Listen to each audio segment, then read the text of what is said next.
All right, for more on the reforms in Mexico, I'm joined by Anthony Harrup. He covers business and finance for the Wall Street Journal in Mexico City.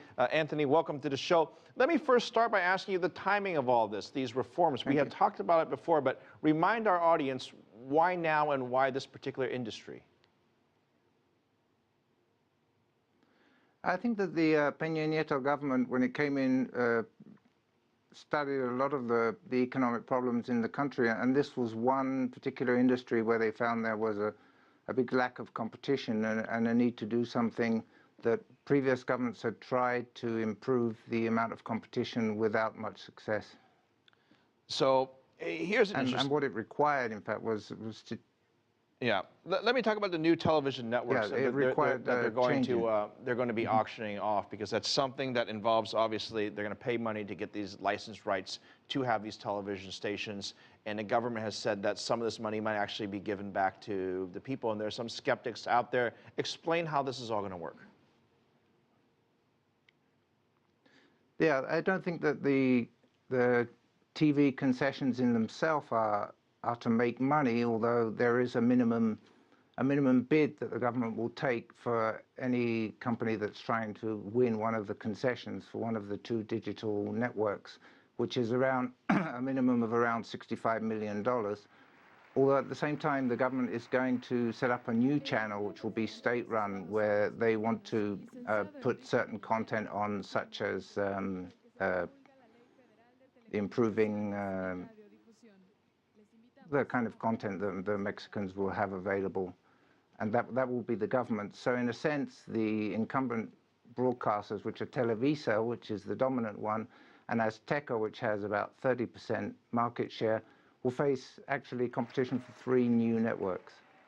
So I don't know if you heard earlier, but we just did a story with John and talking about the impact that this might have on Carlos Slim. Of course, he is the billionaire magnate there. He's controlling a number of different industries, all related to this particular topic. And some are saying that, okay, he's the biggest loser, but then some are arguing that somehow he'll end up winning anyways.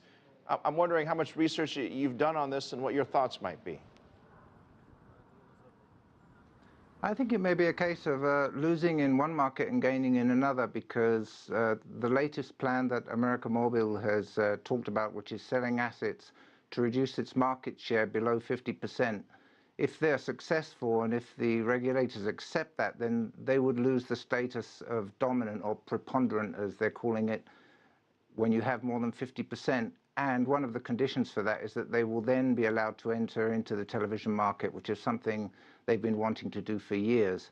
So clearly they would be losing market share in telecommunications, in fixed line and mobile, but they would also then have a window into the video market, which is actually a very fast-growing market. So a lot of us are still waiting to see kind of what happens with all these reforms, and there's some speculation that who might be next. We had the energy sector, now we have the telecommunications sector. Who do you think is going to be next in terms of what industry?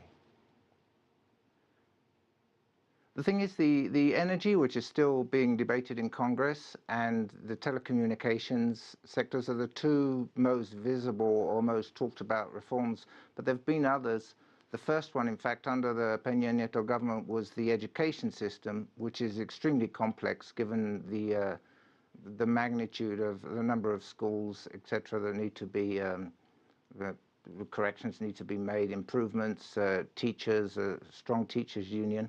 So that's one that the government will also be working on. There was also a change in the competition law for areas outside of telecommunications, so the new competition commission will also have its plate full with things to do in other markets.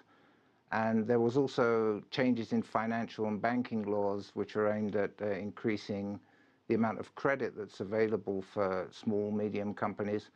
So really, I think over the next few years, the government's going to have its hands full just implementing the changes that have already been made. Yeah, well, a lot of people will be watching to see how these two industries turn out, and that might very well determine if another industry gets reformed as well. Anthony Harrup, I want to thank you for your time. You cover business and finance for the Wall Street Journal right there in Mexico City.